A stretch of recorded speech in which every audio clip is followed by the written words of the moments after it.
90% من الناس اللي بتحاول تتعلم التسويق الإلكتروني بتفشل، والسبب مش إنهم أغبياء، السبب إن هم بيعملوا نفس ال3 أخطاء. أول حاجة بيحاول إن هو يتعلم من 100 شخص مختلف، بياخد كورس من هنا على كورس من هنا على شوية معلومات من اليوتيوب، ودي مشكلة كبيرة جدًا بتخلّيه مشتت.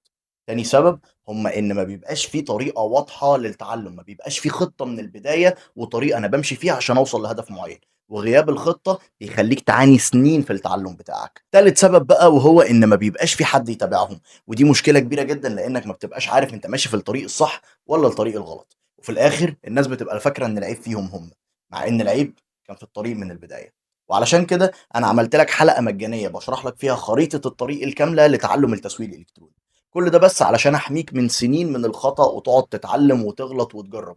كل ده هتقدر إن أنت توفّره بمجرد إنّك تشوف حلقة واحدة مجانية هتتعلم فيها الخريطة كاملة وهتريحك سنين قدام.